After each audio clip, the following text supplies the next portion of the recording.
E eu vejo o quanto é importante a gente visibilizar os dados, né?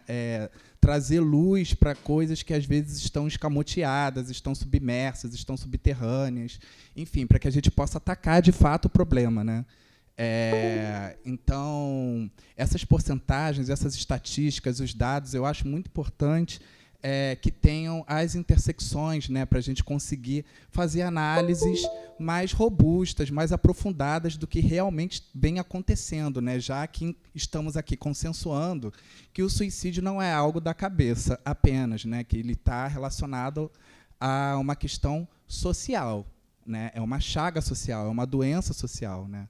Então, a questão da LGBTfobia, a questão do racismo, da misoginia, do machismo, enfim, todas essas questões todas, que são perpassadas também por fenômenos sociais, né, pandemia, enfim, contexto político, eu acho que a gente jogar uma lupa sobre isso vai nos trazer informações mais sólidas, né, para que a gente consiga atacar o problema de maneira, de fato, né, tentar mudar uma hegemonia que impera aí nos discursos e práticas midiáticas de prevenção.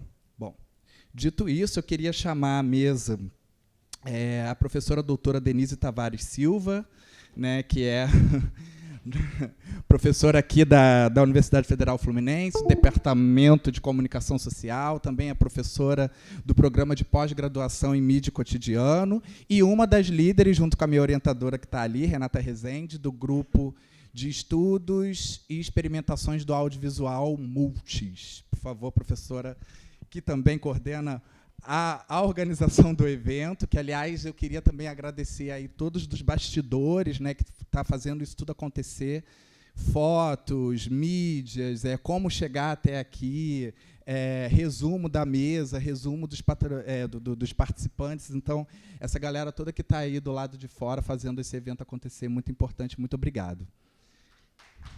Professora Denise.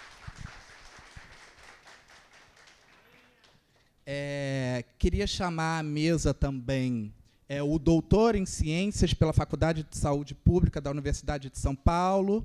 Ele é mestre em Ensino de Ciências e Educação Matemática e bacharel em Matemática pela Universidade Estadual de Londrina, professor, doutor, colaborador no Departamento de Matemática da Universidade Estadual de Londrina e autor do capítulo Em Busca de Vozes no Silêncio, Suicídio, Gênero e Sexualidade na Era Digital, do premiado livro organizado por Fernanda Marchetti, né, que nos falou ontem, Suicídio e Escutas do Silêncio. Por favor, Tiago Nagafus.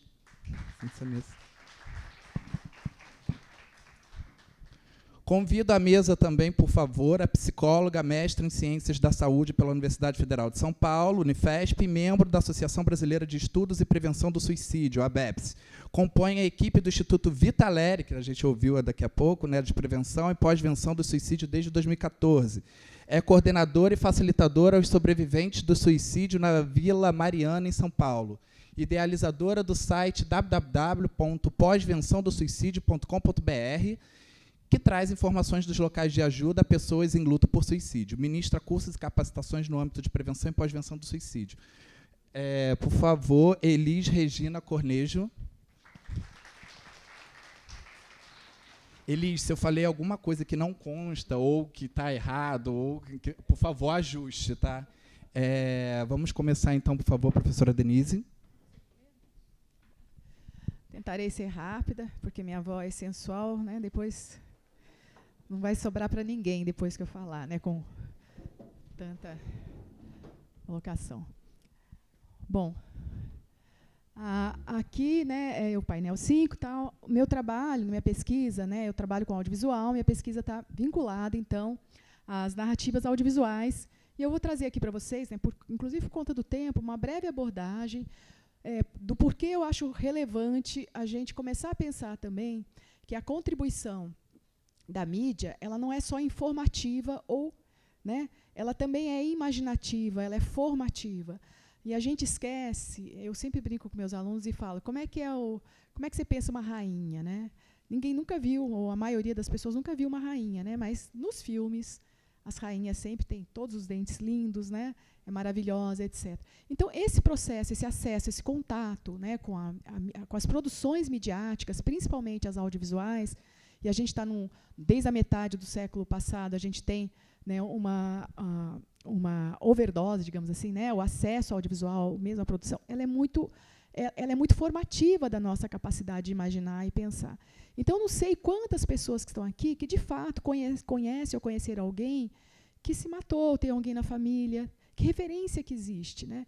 Então, a gente fala sempre de suicídio, e muito do que a gente pensa sobre suicídio vem dessas informações que a gente consome midiaticamente via produtos que são classificados quase sempre como entretenimento, e não exatamente como como algo informativo, sério, etc. Então, pode passar? Faltando 5 minutos, você me avisa, tá? Então, para a gente começar essa travessia, né, para pensar, eu acho que existem algumas asserções que a gente assume como verdade e que a gente precisa começar a tensionar para poder sair desse lugar de ter certeza que a gente sabe o que é suicídio de jovem. Né? Se fosse em aula, eu ia perguntar, quantos de vocês conheceram um jovem que se matou aqui? Levanta a mãozinha. Meio por aí. Então, assim, uma das asserções, né, o Marx, lá no Marx também, li como a Carolina também acessei o sobre o suicídio, ele vai dizer que se o suicídio culpa alguém perante Deus, é antes de tudo as pessoas que ficam, já que de toda essa grande massa de pessoas, nem sequer um indivíduo foi merecedor de que se permanecesse vivo por ele. Né? Falar desse jeito, como o Marx colocou, é pesado e feio, né, inclusive. Né? O cara, além de tudo, se mata e é culpado porque, né, não tinha amor por ninguém. Quantos de nós, quando a gente sabe de alguma notícia, não pensa por esse caminho também? Que a pessoa se matou porque ela estava num momento de grande desamor pela própria vida, pela família, pelos amigos, não pensou em ninguém, no sofrimento que vai causar. Então, assim, essa construção do senso comum, ela é histórica na cultura ocidental. Vou reforçar aqui também que a minha pesquisa trabalha com os parâmetros da cultura ocidental, porque a cultura oriental, como foi falado aqui ontem, é muito complicada, é outro mundo, a gente não dá conta. Bom, aí o IPEA, em 2013, vai falar assim, existem grupos de pessoas suscetíveis ao suicídio, em decorrência da mídia, culpa nossa. Isto é, elas são influenciadas por algum tipo de comportamento de grupo, por exemplo, alguma tribo de jovens e adolescentes que propaga suas ideias por meio de mídias sociais. Ora, tudo que a gente fala de suicídio é que ele é multifatorial.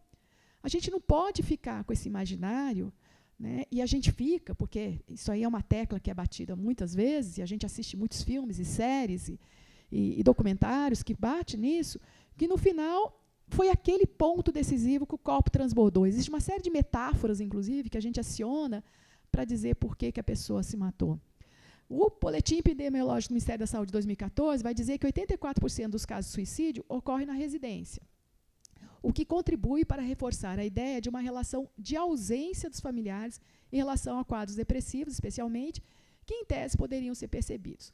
Esse é o processo dos mais violentos, né? A gente sabe, quem trabalha com pós-venção, acho que tá ela aqui, sabe o quanto que isso é complicadíssimo, sobreviventes do suicídio, quem fica, né, é muito complicado. E a cartilha do Conselho Federal de Medicina e Associação Brasileira de Psiquiatria diz que a mídia tem a obrigação social de tratar desse importante assunto de saúde pública. De novo, né, a gente fecha a questão do suicídio na questão de saúde, né, e abordar esse tema de forma adequada. Isso não aumenta o risco de uma pessoa se matar. Ao contrário, é fundamental dar informações à população sobre o problema. Então, a gente assiste um monte de séries, filmes que vão nos formando, nos formatando, fazendo com que a gente pense e perceba o suicídio de uma certa forma e contrapõe a isso a informação. Gente, se a informação mudasse o nosso pensamento, o mundo estava fácil de ser resolvido. Porque acho que nunca a gente teve tanta informação circulando, inclusive desinformação. Esse é o problema, né? O contexto ideológico, a vida que as pessoas têm, né? As relações familiares, as relações próximas e o que ela consome em termos de entretenimento, né, de mídia, também forma. Então, a gente, fechando com, né, e concordando com esse tipo de colocação, é lógico que eu fiz uns recortes aqui, né, gente? Não é só isso, tá? Eu fui maldosa aqui, fui um pouquinho maldosa. Mas eu queria que a gente pensasse o quanto que isso permeia o senso comum. Né? Acho que mais grave do que está na cartilha, que tem outras considerações, eu trouxe no sentido de a gente pensar como o senso comum é muito formatado por esse tipo de princípio. Passa. Bom, então, cruzando essas e outras certezas, podemos dizer, né, primeiro, que o suicídio de jovens no cenário atual configura-se, de fato, em uma questão de alto impacto social e cultural, com consequências que atingem especialmente as pessoas de convivência de quem se matou, muitas delas envolvidas numa espiral de culpa, seja por autoavaliação, seja pelo olhar do outro. Então, às vezes, a pessoa que está ali sabe que a questão não é ela, mas ela sabe que os outros vão pensar que a mãe não percebeu, a mãe não viu, o pai não viu, meu Deus, como o irmão, deu tantos sinais, a coisa dos sinais. Há sinais, lembra? Mas há sinais. Né? Tem um chavão assim. Como assim? A gente não dá conta nem da gente direito. Né? Às vezes ele levanta de manhã achando que o dia vai ser maravilhoso, quando termina você está lá uma catástrofe. Né? Então tem que começar a rediscutir isso. Né? Segundo, quando concordamos que os processos sociais não podem ser entendidos sem a função ativa dos mídias, uma vez que as ações sociais, os produtos culturais e os programas políticos tornaram-se eles todos mediais, agenciamos como imperativa a discussão e compreensão do como a mídia tem acionado tal tema, em sintonia com o que estabelece a OMS. Né? Em especial, quando se observa nas redes sociais debates com posições bastante antagônicas sobre séries que têm grandes repercussões, tais como, né, As 13 Razões do Porquê, né, não sei traduzir lá direito, que foi um debate maluco. Né? Então, acho que todo mundo acompanhou isso aí, mesmo quem não assistiu a série assumiu posição. Eu fiz uma vez uma discussão em sala de aula, metade não tinha assistido, mas todos tinham posição sobre a série. Que é outra coisa que a gente faz, né? Como a gente consome, né? Assim que tem portal, né? A pessoa lê o título e se informou. Né? Então, a série também vai ler o debate, mas não assistiu a série. E embarca, né, sem questionar. Em outras palavras, independente da qualidade ou não dessa produção audiovisual, o fato é que boa parte das discussões gira em torno do possível papel nefasto que produções assim cumprem. Isso é, questiona-se a glorificação do suicídio que a mídia está promovendo. Eu, sinceramente, eu acho que todo ser humano é um mistério. Eu acho que a gente é muito pretensioso no sentido de achar que vai dar conta de abarcar outro. Tenho 2 filhos, não dou conta. Porque eles têm hoje, né, já são adultos, têm outras relações sociais. A visão que eu tenho deles fica muito congelada nas relações que eu tive com eles durante a vida. Por mais que a gente tenha relação agora, a gente sabe que quando o cotidiano não está, né, a gente está tendo essa convivência cotidiana, as pessoas vão, e às vezes mesmo tendo convivência cotidiana, outras coisas acontecem. Bom, então essas pistas não se sobrepõem ao cotidiano atual. Alguns denominadores comuns sobre o suicídio na sociedade atual persistem, que é isso que eu estou falando do senso comum. Um deles é o envoltório de silêncio.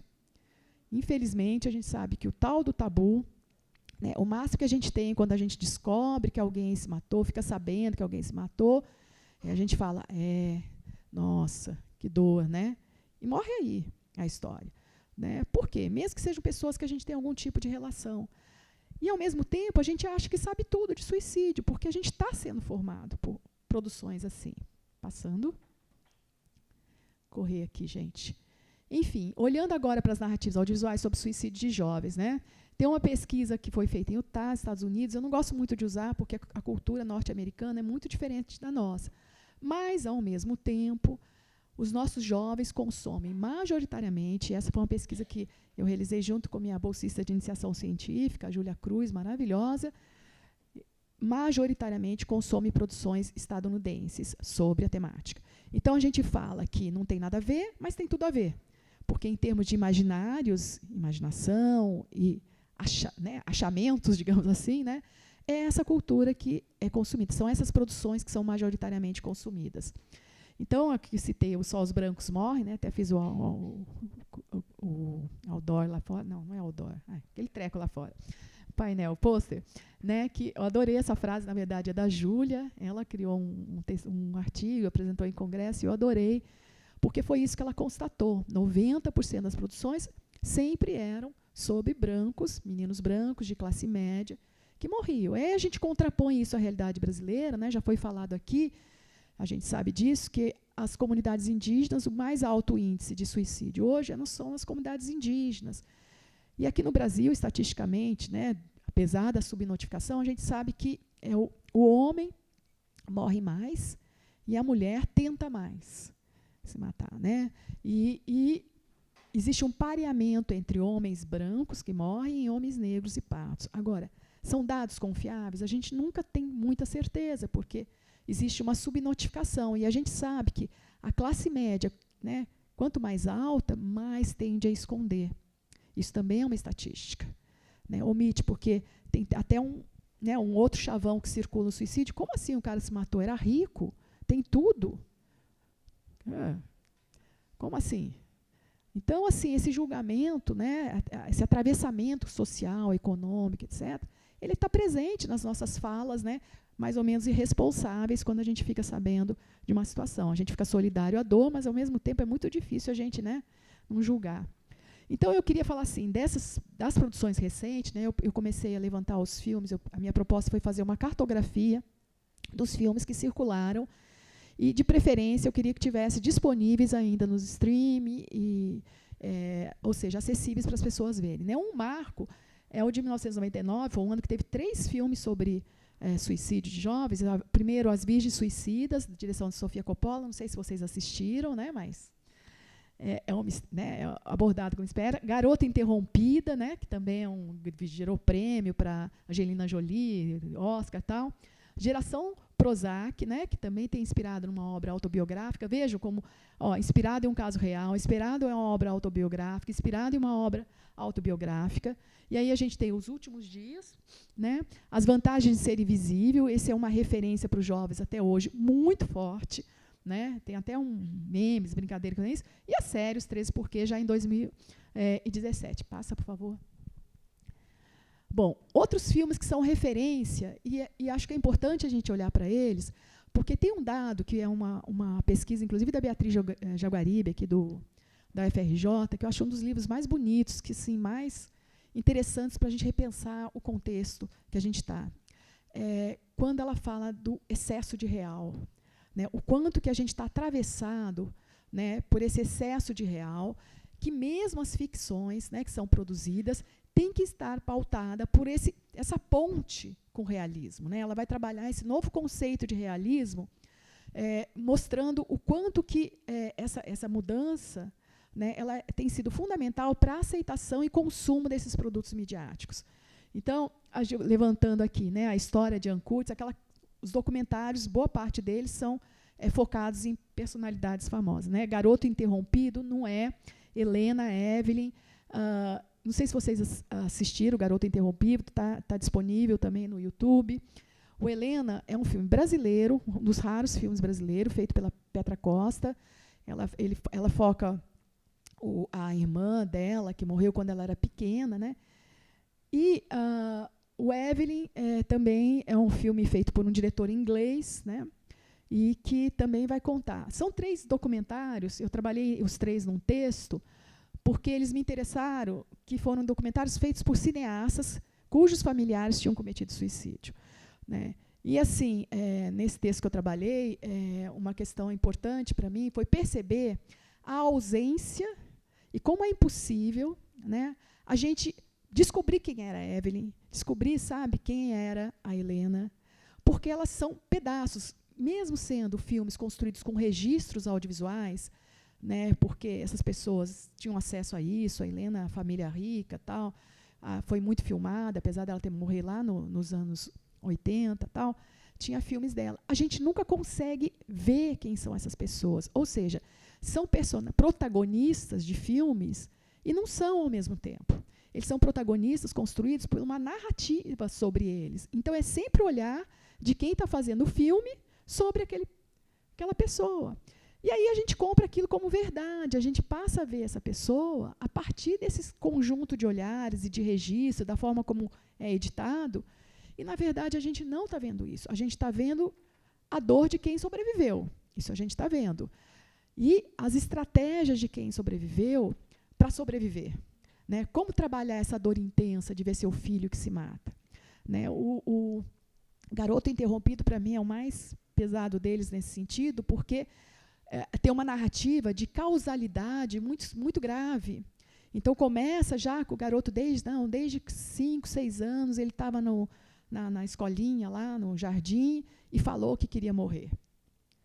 Né? Então, tem uma professora. Então, vem uma narrativa construindo, dizendo assim, um menino com 5, 6 anos falar de morte, será que a interpretação pode ser que ele sempre quis se matar? Né? Eu lembro assim, eu fui criada com na minha casa eram 6 filhos, 5 mulheres, né? E muitas vezes, assim, quando a gente apanhava, minha mãe batia na gente, assim, de cinto e tal, uma das coisas que a gente fazia era ficar na janela, depois querendo desejando a morte da minha mãe. A gente estava com muita raiva dela, né? Porque ela tinha batido em todo mundo. Então, assim, com 9, 10 anos, 8 anos, o peso da morte é outro totalmente. No entanto, o filme é costurado nessa lógica de que o menino sempre quis se matar. Então, assim, é complicado a gente aceitar esse discurso sem tensionar. Eu não estou questionando, né, a visão dos pais, porque eu nem conheço a família, não sei que dor foi essa, acho que a gente também não pode desqualificar. Mas a gente tem que enxergar como que esse protagonismo é construído, né, para que a gente tenha, de fato, uma percepção do quanto a gente está ligado ou não, né, à ideia do suicídio. Quer dizer, o que nos atravessa? Como eu penso, de fato, suicídio de jovem? Aquilo que foi falado aqui, acho que foi pela Carol, né, que bagagem que eu tenho para estar tratando? Às vezes a gente não dá conta de filho, né? Então, assim, tem que pensar, né, como trabalhar isso de uma forma que não seja tão perdida. Tem Miss Violence, que é uma ficção grega, eu vou falar um pouquinho depois dele. Aí Chorão, Marginal Alado, enfim. Christine, né, uma repórter que comete suicídio ao vivo, é uma ficção, né, mas é um senso comum também. A gente já viu 2, 3, 4, 5 filmes de repórter que se mata ao vivo lá, né? Verônica Decido Morrer, Canção de Volta, Eu, Olga Ipnonova, O Vale do Amor, e o Onlu, né, que é baseado na história real. Queria que vocês prestassem atenção, ó, baseado numa história real, baseado numa história real, né? Então, assim, essa coisa de ser baseado numa história real, que carimba o selo de que foi assim, aquilo aconteceu desse jeito. Falta 5 minutos? Deixa eu correr. Bom, aí tem um monte, depois, se vocês quiserem, eu passo para vocês essa cartografia aí de filmes, né? Porque o que me interessou? Eu estava olhando aqueles filmes que são grandes produções, de uma certa forma, filmes feitos por profissionais, cineastas. Aí fui para o YouTube, navegar por ali, que é uma doideira. O que está acontecendo lá no YouTube, né? A gente está vendo essas produções amadoras, boa parte, muito delas vinculadas ao estatuto religioso, que é muito complicado, né? E outras feitas muito distante desses princípios e cuidados todos que a gente está definindo. Um dos filmes que mais me impactou nesse sentido é esse aqui, não sei se vocês conhecem, A Garota Suicida, Uma Estrela que se Apagou. Foi um filme feito por alunos do primeiro ano de ensino médio de uma escola pública de São Paulo. E eles encenam o suicídio a partir de todos esses parâmetros dessas produções midiáticas. Então, a gente tem o bullying, a garota que é amiga, mas aí escolhe o grupo porque a amiga é considerada desengonçada, inadequada, aí a menina acaba se matando. Enfim, um negócio muito complicado. E está lá no YouTube, gente. Então, a gente fica com altas discussões, né, em termos de coloque ali e tal. Tem todo o cuidado, é legal, né? Mas a gente tem que pensar um pouco nisso, né? Aqui, sim, assim, a mini-filme sobre suicídio. Ela correu contra o tempo para salvar a amiga. Então, essa ideia de que é possível salvar, né? Você tem que ir ali salvar. Tem todo o mecanismo. Esse filme é muito interessante também. Passa, porque senão não vai dar tempo. Estou terminando, gente. Aí falei já desse texto para vocês, né? Pode passar esse aqui? Vamos lá. Então, o caso de Miss Violence, que acho que é uma produção grega pesadíssima, né? Dirigida pelo Alexandros Avranas, deve ser isso o título dele, né? E começa com uma cena de abertura chocante. A Angelique, né, está completando 11 anos, tem uma festa de aniversário, e aí ela olha e se atira da janela, e o filme vai até o corpo dela estatelado. Alguém falou aqui ontem dos corpos estatelados que não são colocados, né? E depois a gente vai, né, seguindo a história, né, as justificativas para o suicídio são muito são colocadas a partir das relações familiares, que são tensas, complicadas, etc., né? Mas o que eu queria destacar é como que essa câmera, né, ela vai em uma panorâmica, vai indo lentamente para baixo, passa pelos 3 andares e chega no corpo ensanguentado, né, que é um dos, entre aspas, tabus para a gente não mostrar, né? A gente vê isso em relação a filmes de guerra, né, quando explode e tal, aquela coisa toda, né, uma discussão muito séria, né, da banalização, né, da violência, a banalização dos corpos destroçados, mas está aí, ganhou prêmio e tudo esse filme, né? Vamos lá, pode passar? Eu não sei se está dando para ver, porque está claro aqui, né? A gente não conseguiu descobrir onde apaga esse treco. Então, é interessante como ela olha para a câmera, ela quebra a 4ª parede, ou tipo assim, estou contando para vocês minha história, antes de saltar, né? Então, esse enquadramento aqui, ele é muito relevante para a gente ter empatia pela personagem e ser cúmplice da dor dela naquele momento, né? E só que assim, a família naquele momento começa a tratar como se fosse um mero acidente, que é algo também que a gente vê no circuito real. Pode passar? Aí, essa garota suicida, só queria destacar para vocês que, apesar de estar no YouTube, tem todos os avisos, tal, lá, continue, você é avisado, pode passar. Então, rapidamente, né, o Clube Juvenil EE Francisco Vócio, né, que é a escola, foi postada há 1 ano e tem 29 mil visualizações e 91 comentários. Os comentários são os mais interessantes, inclusive, da visualização. Todos os comentários têm a frase: morri de chorar, chorei muito, estou dilacerado. Então, absorve essa ficção feita por alunos, muito triste, que sofrimento dela. Então, esse elo, esse vínculo, é bem estabelecido ali nos comentários. Né? As pessoas que estão ali postando, né, a gente não sabe quem é, né, obviamente, mas elas estão assim, os 91 comentários, gente. Está ali todos com empatia com a personagem que se mata e chorando muito e sofrendo muito com a morte dela. Né? São 2 alunos, caso roteiro, tal. A trilha da Billy, como é que é o nome dela? Billy, não sei, Billy Arns, bom, vamos lá. E aí tem uma carta no final, pode passar, queridos, senão não vai dar tempo. Né? Ela fala assim, ó: eu tentei ser invisível, mas eles continuaram me perseguindo, caçoando de mim. A ausência a quem recorrer. Vamos pensar como a perda da vida em comunidade, a escola é sem dúvida esse espaço de sociabilidade. Né? Quero ler a carta final, só para um pedacinho para vocês verem. A garota suicida, começa assim a cartinha que ela deixa depois do suicídio: afastada de todos, achava não ter mais esperança, sozinha, isolada, mal-humorada, desprezada, a garota suicida, que não tinha mais saída, pelo menos achava, insuficiente, insegura, desejava ser um outro alguém, estranha, tola, era o que ela ouvia, perdeu seu brilho e suas forças, sem apoio, humilhada, o nada, às vezes era melhor. Era ela, a garota suicida, perdida, atordoada, muito machucada, demais para acreditar, demais para ficar. Ela queria, mas não sabia como e nem por onde começar. Em seu quarto, no escuro, ela tinha saída, não conseguia enxergar. Não tinha ninguém para lhe mostrar. Esta é a minha história. Será que meu brilho será valorizado? Acho que essa é uma chave importante, né? Será que outras pessoas poderão ser ajudadas? Termina aí. Então, vejo que também tem esse cuidado, né, de terminar de uma forma didática. A carta, a menina que lê, mas, na verdade, o rapaz, né, o Guilherme, que é o autor da carta, e tem uns poemas no filme também, o menino é poeta. Acho que acaba, mais um e acaba. Então, para encerrar, algumas questões. Estou extrapolando, Diego, se for eu paro. A pesquisa que eu venho desenvolvendo teve como primeira etapa esse levantamento filmográfico, videográfico, de modo a criar categorias. Me interessava criar categorias, né, de discursos, para que a gente consiga identificar, né, essa construção de senso comum, no sentido de quanto que esses filmes, esses vídeos, contribuem para que a gente tenha uma sabedoria, entre aspas, né, um conhecimento sobre o suicídio. Né, o quanto a gente conhece via esses produtos midiáticos e não pelo contato com a vida real, etc. Né? E, nesse contato, os documentários se constituem principalmente por um protagonismo às avessas, a despeito dos títulos quase sempre focados no suicida. Né? Este é sempre recuperado pelas vozes de quem fica, o que reforça a intangibilidade e a impossibilidade de uma recuperação desse eu suicida. Por mais registro que se tenha. Afinal, o audiovisual, mesmo documentário, passa pelo processo de edição, visando dar um sentido ao que é narrado. E há um imenso desafio no Brasil e América Latina, em termos de construir imaginário originado na cultura e cotidiano do país, porque o alto consumo de produções estadunidenses, né, formata esse pensamento.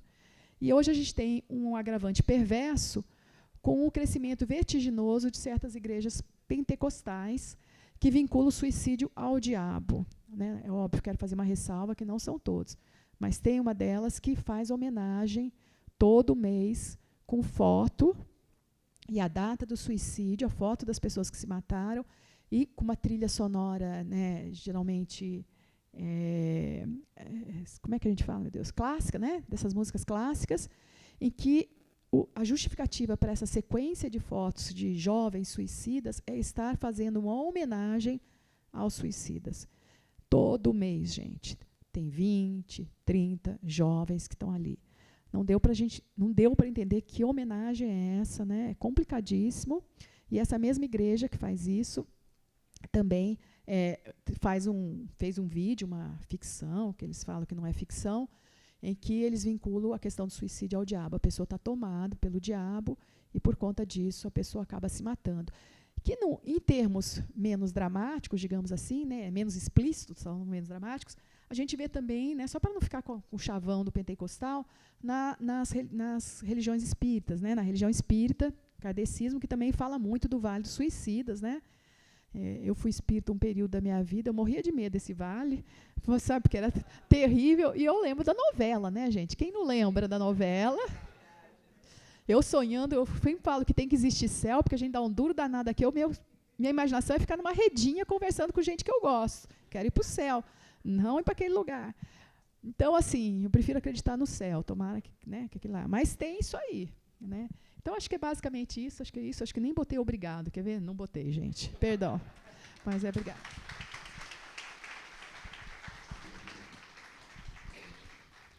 Obrigado, professora Denise, pela apresentação e também por me refrescar a memória desses filmes, né, que você deu na disciplina de levantes, narrativas e protagonismos. Eu revivi aqui Garoto Interrompido, enfim, Helena. E da importância que você traz das imagens, né, de como as imagens vão construindo os discursos e como a realidade é construída e, enfim, é o que a hegemonia também se faz dessa maneira, né? E também, assim, você me fez lembrar, ontem eu falei na mesa que a temática do suicídio, eu tropecei nela por conta da minha pesquisa, né? E você me fez lembrar de um suicídio que aconteceu na região do centro do Rio, né, do Reines Ferreira, que talvez eu não saberia, né,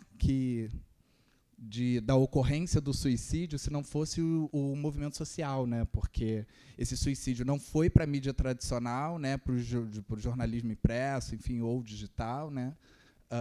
Por questões que a gente está debatendo aqui já no segundo dia, mas ele também foi para as redes sociais dos amigos, né? E amigas e amigues, né? Porque ele estava na Casa NEM, né, que é um espaço de acolhimento para LGBTs, especialmente pessoas trans, aqui no Rio de Janeiro. E ele se jogou, né, enfim, saiu uma nota de um movimento, né, LGBTI+, e foi ali que eu tive contato. E eu fiquei com essa questão, vocês estão tocando muito nisso, né, na mesa da manhã, né, Valcé, da coisa da reação, né, você também falou isso, da reação de quando a gente tem a informação de que alguém se suicidou, né? O que a gente faz? E eu tive esse contato com o suicídio a partir da pesquisa. E da importância de... na nota vinha que era gay, uma bicha preta, afeminada, sem esperança, sem celular para se comunicar. Eu achei interessante também essa menção na nota, né, do movimento. E soropositivo. Né? Então, aí você percebe a importância dos marcadores sociais da diferença para a escamoteação, né, do que está acontecendo desse chaga social. Bom, depois disso, eu queria chamar Tiago, por favor. Estamos aqui ansiosos. Obrigado. Eu vou colocar aqui senão parece que eu vou cantar alguma coisa, né? Que parece menos cantor. Queria primeiro agradecer a Denise pelo convite, não só a esse evento, mas pelo convite feito, acho que em 2021, para conhecer o grupo, né, que se concretizou agora nesse evento. Então, faz um tempo já que eu conheço algumas pessoas desse grupo e finalmente pude... desculpa, gente. E finalmente pude conhecer ao vivo, presencialmente, né? Feliz também de voltar a fazer um evento presencial, porque ultimamente a gente só estava no virtual. E ver pessoas, voltar a ter um evento só sobre suicídio é muito bacana. Tem sido muito bacana mesmo, um evento rico, muito interessante que esse movimento esteja acontecendo. A Valcéia falou que talvez esse evento não aconteceria, né? Eu fico pensando que em 10 anos atrás, esse evento seria muito difícil de acontecer. Seria muito difícil encontrar pessoas para compor essas mesas, seria difícil encontrar uma quantidade de pessoas para compor várias mesas e compor mesas com diferentes perspectivas e abordagens sobre o suicídio, como a gente tem visto desde ontem.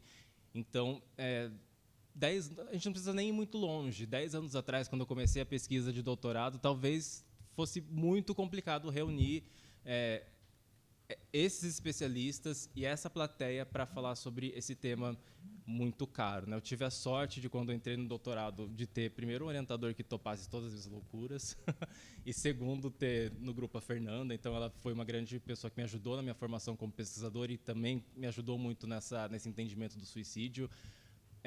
Hoje, olhando nessa perspectiva um pouco do passado, né, desse caminho de volta, eu penso o quanto, às vezes, é difícil fazer pesquisa sobre o suicídio, não só por conta do tema, mas também porque é um tema que tem uma visão que ainda ela é hegemônica, né, como a Carol falou, e ela trouxe muito bem. E eu fico muito feliz de ser uma das últimas mesas, porque eu já vou pegando coisas de todas as mesas desde ontem, né? Então, minha fala ela tá super improvisada, tá freestyle aqui. Então, eu vou fazendo de acordo com algumas provocações que eu senti desde ontem e hoje, né, nesse evento. Então, acho isso muito bacana, né? Porque há 10 anos atrás a gente ouvia muitas coisas absurdas, assim, né? Se a gente não pensasse o suicídio por uma perspectiva médica, psiquiátrica, que fosse um discurso mais hegemônico, a gente ouvia coisas do tipo: mas para que você está estudando isso? Sabe, a gente já resolveu esse problema, né? 10 anos atrás a gente já resolveu, para que fazer esse evento, para que tudo isso, né? E, na verdade, essas falas, né, naquele momento, iniciando ali minha carreira, né, de pesquisador, olha a confusão, né? Vim da matemática, fui para a educação, depois fui para a saúde pública, e na saúde pública estava estudando suicídio, e o suicídio por uma perspectiva antropológica. Eu estava pensando ontem nisso, né? Tava tudo isso, além disso, eu estou num evento de comunicação no Instituto de Letras. Quantas áreas do conhecimento a gente consegue juntar, né, numa única frase? Isso seria impensável, né? Porque muitas vezes, quando a gente pensa numa abordagem multidisciplinar, a gente acha, não, a gente junta aqui um pouquinho da antropologia, junta aqui um pouquinho das ciências sociais, faz uma costurinha e está pronto. A gente tem uma coxa de retalho aqui que dá conta dessa questão da multidisciplinaridade e está resolvida, mas não é bem assim. A gente precisa ter um entendimento um pouco crítico sobre as questões que a gente aborda e como a gente entende o suicídio como um fenômeno não só individual, tá? É claro que existem questões individuais que são importantes de serem entendidas, mas que o suicídio é também uma questão coletiva, é uma construção social, é uma construção cultural, tá? Autores, historiadores já escreviam histórias sobre morte e suicídio há muitos anos atrás, já trazendo essa questão. Marx, né, como trouxeram aqui, Durkheim também, todos eles trouxeram visões que mostravam que o suicídio podia ter essa abordagem mais social, mais cultural, mas que até hoje ainda a gente tem dificuldade de fazer esse tipo de abordagem. Então, é muito bacana que a gente tenha feito essa discussão. Vou tentar partir para uma questão mais para pensar. Obrigado, um chá. Obrigado. Para pensar essa questão, né, numa perspectiva mais multidisciplinar e pensar um pouco algumas questões que surgiram desde as discussões de ontem, tá? Então, talvez algumas dessas questões coloquem um pouco de lenha na fogueira, talvez não. Talvez aplaque, mas tudo bem. O importante é que todas essas questões, por mais que sejam epistemologicamente distintas, ainda, né, dá para a gente conversar, o mínimo, pelo menos alguma coisa a gente consegue conversar. Uma das primeiras questões que eu queria trazer é com relação à questão do digital, que apareceu ontem, né, na fala da Fernanda, na fala da Renata. E eu lembro que a Renata falou ontem que a pesquisa dela estava envelhecida. Já minha pesquisa, que eu defendi em 2017, também está envelhecida, já, porque mudou muita coisa. Eu lembro que no final da minha tese, eu fiz uma antropologia digital, uma etnografia em ambientes digitais, e, de repente, quando eu já estava fazendo revisão dos textos, o Facebook muda. Ele tira aquela curtida e coloca as reações. Falei, pronto, agora eu vou ter que reescrever toda aquela parte que eu falava da curtida, né, sob uma perspectiva mais... que a gente tem que pensar que essas questões elas são mecanismos criados por big techs, né? Tem consumo, tem tudo isso que a gente já foi trazido aqui. Então, eu tive que tirar tudo aquilo para repensar em como agora eu não tinha só mais uma curtida, mas eu tinha um coração, tinha uma risadinha, tinha uma tristeza. Mas a gente tinha algumas... Eu tinha que repensar, né? Então, em pouco tempo, muita coisa mudou. Estava brincando ontem no almoço que eu falei, bom, eu vou parar com essa coisa de ambientes digitais porque eu não entendo TikTok, né? Eu entro no TikTok, eu tento entender e não consigo usar. Então, eu envelheci também. Minha pesquisa envelheceu, eu envelheci. E agora, deixa para as outras pessoas pensarem a respeito disso, né? Então, uma das coisas que eu queria trazer da questão da antropologia digital é que, primeiro, né, que surgiu ontem nas falas, é que, segundo essa teoria, que é bem específica, porque existe antropologia digital, existe etnografia digital, existe antropologia virtual, são distintas áreas que pensam o fenômeno digital. Então, muitas delas têm conflitos e muitas delas são diferentes. Tá? Então, dentro dessa questão da antropologia digital, os autores dizem que a criação dessas mídias, redes sociais, elas não aumentaram a forma como as pessoas interagem. Parece estranho, né? Bom, as pessoas estão interagindo mais, tem computador e tal, mas não. O que as redes sociais, o celular, ele facilitou foi a comunicação e interação, mas talvez isso não fez com que a comunicação e a junção das pessoas acontecesse de fato. Então, eles dizem que realmente não mudou nada com relação a isso. E outra coisa que é interessante, que eu vi numa pesquisa de uma colega lá da USP, que ela fez uma pesquisa sobre pornô de vingança, é que ela trata o celular como bico. Né? A gente vê que está todo mundo com o celular, todo mundo não, né? Pouquíssimas pessoas, mas a gente está sempre muito próximo do celular. Então, o celular, o smartphone especificamente, ele é uma extensão do corpo. Então, como que a gente pensa agora o digital, pensando que a gente tem uma extensão corpórea? A gente tem uma extensão corpórea que ajuda a gente a fazer coisas que têm diversas implicações sociais. E quando a gente pensa dessa forma, a gente tem que pensar o que tem de positivo e o que tem de negativo. Na verdade, a gente precisa pensar o que tem de positivo e o que tem de negativo. Quando a gente trabalha nessa perspectiva da antropologia, a gente suspende um pouco o juízo de valor. As pessoas estão usando, as pessoas estão fazendo.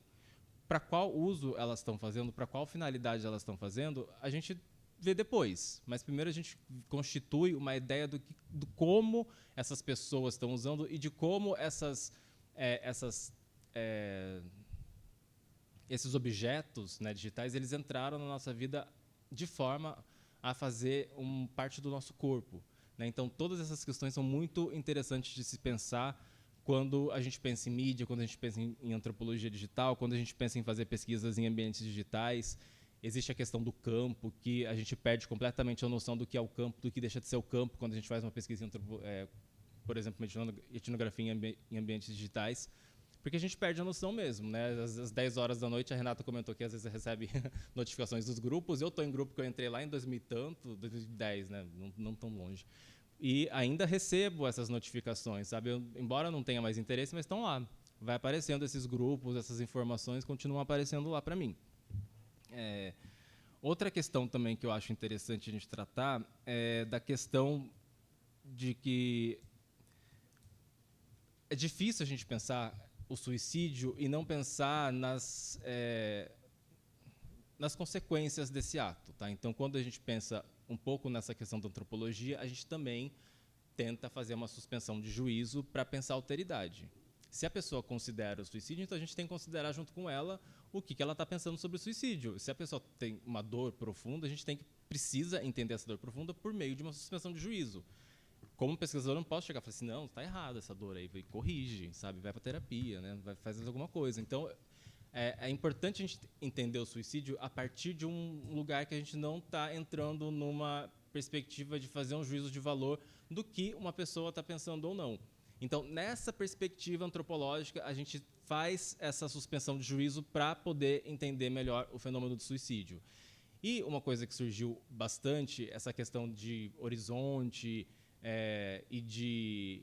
do que tem para vir, do que tem por vir adiante, né, nessa questão do suicídio, porque é um evento que encerra a vida de uma pessoa, é que pela antropologia do devir, a gente pensa que existem horizontes possíveis. Tá? Então, a gente pensa numa temporalidade diferente daquela temporalidade que a gente costuma ter, passado, presente e futuro, e esfarela um pouco ela. A gente pensa em questão de biografias, a gente pensa no presente como questão de experiências, e a gente pensa no futuro como o horizonte.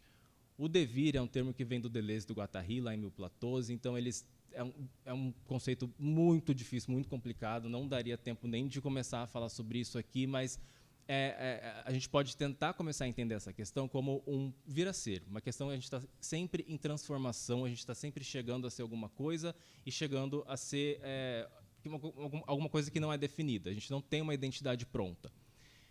Um pouco tempo atrás, eu comecei a pensar nessa questão e defini o suicídio como um devir, tá? Ou como um devir extremo, ou seja, é a minha última transformação possível nessa minha linha de vida, né, nessa minha experiência de vida, ou como uma ausência de devir. Eu não tenho mais para onde transformar. Hoje em dia eu repenso um pouco isso, tá? Mas tem publicações em que eu falo isso, então é um pensamento que é interessante para tentar entender o suicídio a partir de uma questão não só antropológica, mas também filosófica. Tá? Isso é uma questão que tem me trazido bastante reflexão. Então, atualmente, né, lá no doutorado, eu fiz uma pesquisa sobre o suicídio das pessoas, fiz uma intersecção entre a sexualidade e o gênero. Então, fiz uma pesquisa, né, pensando no suicídio das pessoas LGBTQIA+. Depois eu comecei a tentar explorar um pouco mais essa questão das etnografias em ambientes digitais, mas eu topei com o TikTok e larguei mão. E depois comecei a pensar essa questão da filosofia. Tá? Então, hoje, o que eu mais tenho pensado nessa problematização do suicídio é tentar entender de que forma, né, algumas partes das ciências humanas, e daí pensando já na questão da multidisciplinaridade, pensar algumas coisas das ciências humanas, como elas podem contribuir para entender esse fenômeno. Tá? Então, o discurso hegemônico, medicina, psiquiatria, já tem lá o entendimento deles. Eles continuem lá. Eu quero partir para uma tangente e pensar um pouco como essas outras áreas do conhecimento podem me ajudar a contribuir para eu tentar desenvolver melhor um pouco essa teoria. Então, tenho estudado bastante Deleuze-Guattari, né? Um pouco, para mim, tem sido um pouco difícil, porque não tenho, né, formação nessa área da filosofia, e a filosofia deles é bem complicadinha, mas tem sido bastante bacana para entender muitas coisas. Tá?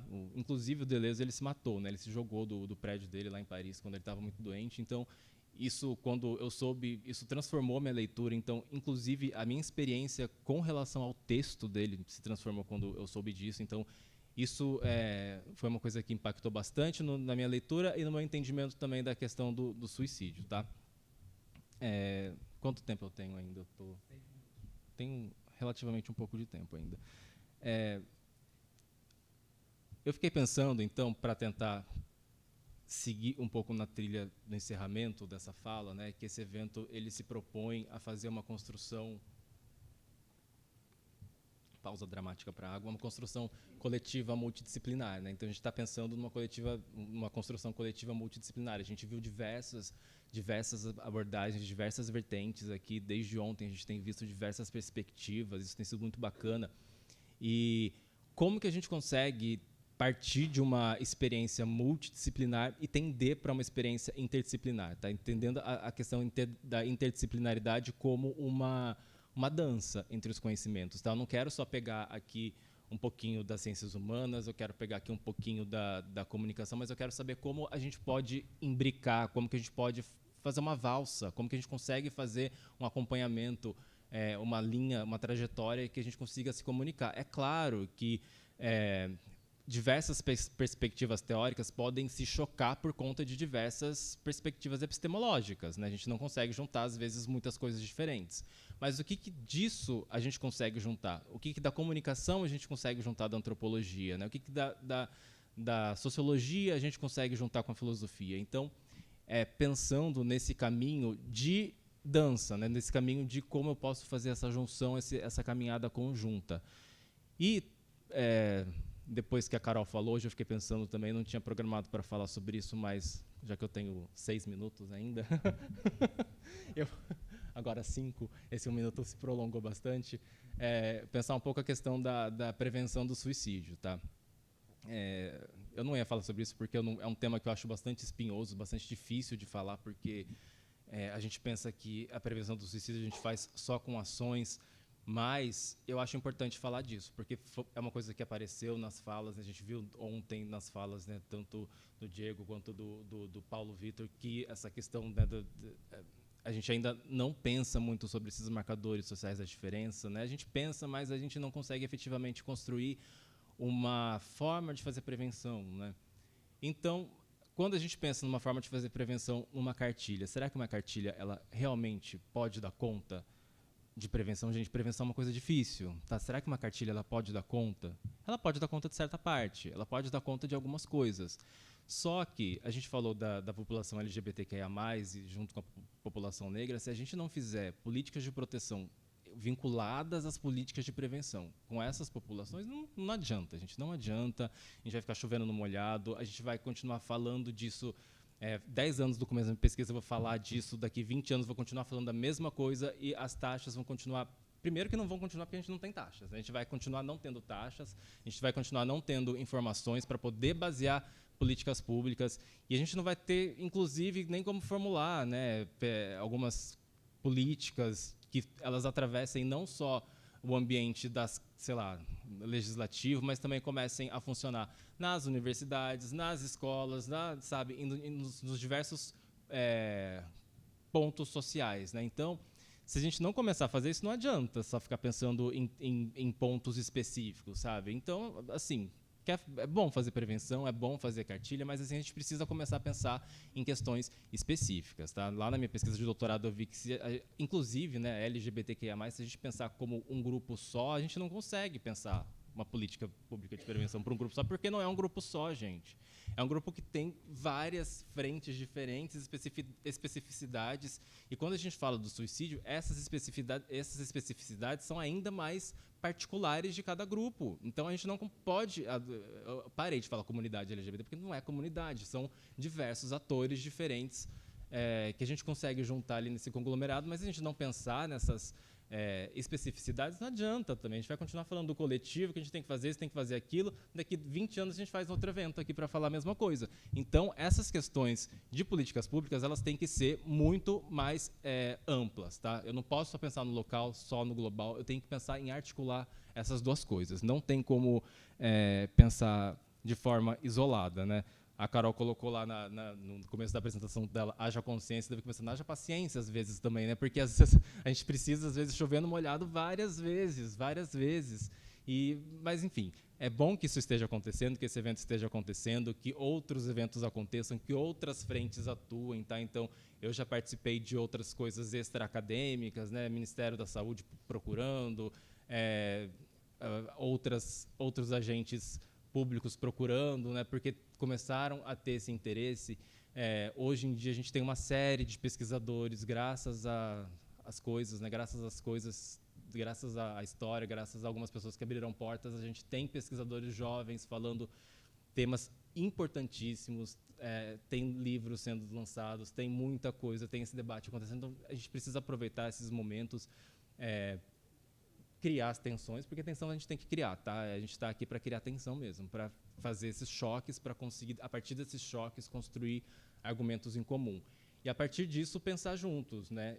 Eu acho que esse evento não termina aqui, né, Denise? Eu acho que a gente tem muitas coisas para caminhar ainda, para pensar, porque a gente... não, né? Então... que tal uma semana que vem, né? Já para a gente emendar aqui. Mas é isso, gente. Para não extrapolar, eu fiz uma fala um pouco meio freestyle mesmo, porque eu fui unindo algumas coisas que eu fui ouvindo ontem, que eu fui ouvindo hoje. Eu não quis preparar nada mesmo, quis falar mais olhando para vocês, olhando pensando nessas perspectivas que foram apresentadas. Eu estou super à disposição, quem quiser tirar dúvida, alguma coisa, quem quiser falar.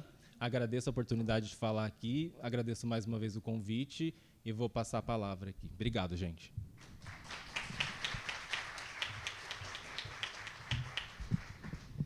Obrigado, professor Tiago. Dentro do tempo, sobrou 20 segundos. A Denise está pedindo aqui para eu acelerar, gente, mas eu preciso comentar um negócio antes. Tiago, você fala dessa questão das especificidades, que para mim são muito caras, né? E com o do Paulo também.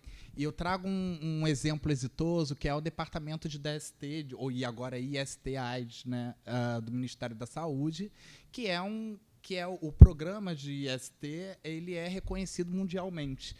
E o combate de HIV e AIDS, ele só foi possível também por uma sensibilidade e mobilização por parte de quem estava aplicando a política pública, né, para que, de fato, a gente conseguisse ter um impacto no combate à epidemia, né, naquela época. Eu também vi aqui de manhã, né, a questão da infodemia, né, como aconteceu a pandemia. os traumas e tudo mais. E a gente também teve uma pandemia de HIV/AIDS, né, na década de 80, chamada de década perdida, enfim, peste gay e tudo mais, onde o que restou desses destroços todos foi o estigma, né, relacionado diretamente à falta de informação. Então, eu acho que, de fato, o suicídio ele precisa ser tomado como um chaga social, né, contextualizado socialmente, para que políticas públicas efetivas, e aí a gente vai precisar de dados mais específicos sobre, né, como a população está sendo acometida, para que a gente, de fato, tenha um resultado impactante. Obrigado. Elis, por favor, tome a palavra, corrija a sua apresentação que eu fiz no início, por favor. Vamos lá. Bom, ainda estamos no bom dia, porque eu não almocei, mas é quase boa tarde. Boa tarde a todos. Eu queria fazer só uma correção na apresentação. Por 8 anos eu fiz parte da equipe do Instituto Vitaleri. Então, eu me senti muito contemplada em algumas falas que apresentaram algumas indicações do Vitaleri, algumas cartilhas que fiz parte, mas já tem um pouco mais de um ano que não faço mais parte da equipe, que saí do Instituto, então era essa a única observação que eu ia fazer ali durante a apresentação. Bom, hoje eu vou tentar falar um pouco, né, acho que a ideia do painel era falar um pouco numa provocação sobre mídias, imaginários suicidas. E nesse diálogo, né, interdisciplinar, eu sou aqui uma psicóloga, né, falando, tem outros colegas que também, né, eram psicólogos. Eu venho aqui falando, pode passar, por favor, falando a partir da minha pesquisa de mestrado, que foi orientada pela Fernanda Marchetti, que está aqui presente. E aí eu faço um recorte da minha pesquisa, tentando trazer algumas contribuições e diálogos para essa discussão. A minha pesquisa ela foi a respeito de suicídios públicos em vias públicas, portanto, e eu estava muito mobilizada à época, lá em 2017, quando, né, começo ali meu processo do mestrado, muito mobilizada com suicídios que aconteciam em São Paulo, sou de São Paulo, né, e imagino que vocês tomaram, né, notícia de suicídios públicos no Fórum de São Paulo. Então, eu já estava vindo ali a partir de algumas inquietações desses suicídios, muito inquietada como era o impacto para quem ficava, né? A partir desses suicídios que aconteciam em vias públicas, como era o impacto, né, para quem fica, para quem testemunha, como é o impacto do suicídio na cidade, como o suicídio transforma a cidade. Obviamente, não vou conseguir trazer todas essas discussões hoje. A ideia, para quem quiser, pode pesquisar, a minha dissertação está disponível, pode passar. O que eu fiz foi um pequeno recorte de muitas coisas, né, de muitas categorias de análise que eu fui levantando ao longo do processo. Eu trouxe algumas premissas que embasam, né, a minha compreensão do suicídio, me senti muito contemplada pela apresentação da Carolina, né, alguns outros colegas também, né, sinto que a gente troca muito nesse sentido, de um alinhamento de conceituação. Então, não vou me demorar também a respeito das compreensões, mas é importante contar que, sim, eu estou partindo de uma compreensão do suicídio como um fenômeno multideterminado, mas que, essencialmente, é construído social-historicamente. Então, a gente tem que levar isso em conta, independente, né, da compreensão da área de saber que a gente está se debruçando, a gente tem que localizar o evento suicida dentro de um contexto social, histórico e cultural. A gente também está falando de suicídio, portanto, de morte, e de uma morte muito específica. E aí a Fernanda traz, logo no início do evento, ontem, né, a questão do Arrier, o historiador que vai falar sobre a morte no Ocidente. E aí acho que é importante a gente relembrar que, quando a gente fala de suicídio, a gente está falando de uma morte que é interdita, que a gente não fala socialmente, ainda que se fale muito sobre morte, né, a gente fala de uma forma não entrando em contato com a questão. E aí eu trago aqui um conceito da Maria Júlia Kovacs, lá da USP também, né, o quanto é uma morte escancarada, e aí muitos de vocês, né, nas outras falas também contaram o quanto a morte está ali nos noticiários, no nosso dia a dia, mas a gente não entra em contato. Então, é um escancaramento que também banaliza, né? E aí, enfim, a gente está falando de uma morte, portanto, que é violenta, que traz um estigma social muito grande, que não tem uma validação social, e falo isso muito pensando também para quem fica, para quem é impactado, não só para quem tenta o suicídio, né? Então, a gente fala muito pouco, ainda que se fale, né? E o suicídio carrega a sua essência transgressora. A Fernanda falou um pouco sobre isso também, não vou me demorar, mas pensando nesse trajeto da morte, né, historicamente, o quanto ela começa ali domada no lar e ela vai, né, tomando âmbitos que saem do contexto privado, né, que hoje a gente tem a morte num local específico, que é o hospital, e ela vai para a vida pública, pensando principalmente aqui, né, no meu caso, na minha pesquisa, que eu trato de suicídios que ocorrem em vias públicas. Né? Pode passar. E aí eu trabalho especificamente com pós-venção. Né? Essa minha pesquisa está localizada na pós-venção e não na prevenção, muito embora elas dialoguem também. Né? A pós-venção é uma forma de prevenir suicídios. A pós-venção, para quem não sabe, é o cuidado para quem fica, para quem é impactado por um suicídio. Não vou me alongar, né, nessa definição, mas, em linhas gerais, é isso. E aí, quando a gente fala, a gente geralmente ouve dizer, conceitualmente, de sobreviventes. Então, são pessoas que foram impactadas. Na minha pesquisa, eu trago pela primeira vez, dentro da academia, o conceito de sobrevivente testemunha, que a gente tem algumas pesquisas, principalmente norte-americanas, que vão tentar, né, trazer a importância do cuidado para pessoas que testemunham, que são profundamente impactadas. Mas a gente não tem ainda, né, grandes contornos, então trago aqui o quanto esse conceito ele é muito difícil para a gente, né, vem de Survivor, enfim, é uma adaptação, e o quanto a gente, quando fala sobrevivente, a gente não sabe se a gente está falando quem tentou e sobreviveu ou quem ficou impactado. E desses que ficaram impactados, quem tem vínculo consanguíneo, e, portanto, normalmente entra num processo de luto, e quem é, ainda assim, afetado, impactado, sem ter um vínculo, sem conhecer aquela pessoa que morreu. A minha pesquisa, especificamente, ela vai tratar de pessoas que viram o suicídio de um anônimo e, ainda assim, foram impactadas. Então, não vou falar da minha pesquisa totalmente, mas já contando que essas pessoas foram profundamente impactadas, e o que eu concluo na minha pesquisa é que, assim como familiares, né, que perdem alguém por suicídio são profundamente impactados, a gente também vai encontrar elementos muito semelhantes de impacto para pessoas que perderam alguém, que foram impactadas por um testemunho de alguém desconhecido. Pode passar, que acho que a gente não precisa se alongar aqui. E aí, então, eu vou pensar, né, o suicídio público. Eu faço a pesquisa, eu faço uma etnografia, então também vou ali, né, dialogar com a antropologia. Muito embora venha da psicologia, eu faço ali, né, um diálogo com a antropologia. E aí eu vou pensar justamente, faço uma imersão etnográfica no centro de São Paulo. Eu trouxe algumas imagens, porque como a gente está aqui em Niterói, eu sei que tem pessoas de diferentes lugares, eu trouxe algumas imagens, mas eu vou fazer, então, essa etnografia, conversar com pessoas do entorno ali do Viaduto do Chá, que é um local em São Paulo de frequentes suicídios, então é conhecido historicamente desde a concepção do viaduto. Né? E aí, enfim, pensando que o suicídio público, então, ele vai, de novo, né, acontecer num tempo específico, num contexto cultural, social muito específico, sempre vai decorrer de uma experiência que está permeada, claro, né, por interações sociais, que aí, então, é onde eu tento fazer esse diálogo com vocês, né, que ele vai perpassar sentimentos, imaginários e significados dessas relações. Então, esses eram os elementos centrais que me interessavam entender, pensando e me baseando em Geertz, né, usei muito antropologia interpretativa, também não vou entrar aqui nos detalhes, mas pensando a cultura como esse sistema de significados, né, construído socialmente, que a gente vem aqui pensando, então, como é que o impacto do suicídio público vai se dar nessas dinâmicas microsociais, né, e no macro também. Pode passar. Pode passar também, que aí eu trouxe aqui só a definição da etnografia. Como falei para vocês, comecei, então, minha aproximação etnográfica lá em 2017. Aqui é um mapa da Google, imagino que vocês aí no fundo não vão conseguir enxergar, mas aqui é o Viaduto do Chá, e ele fica numa região bem central e muito movimentada de São Paulo.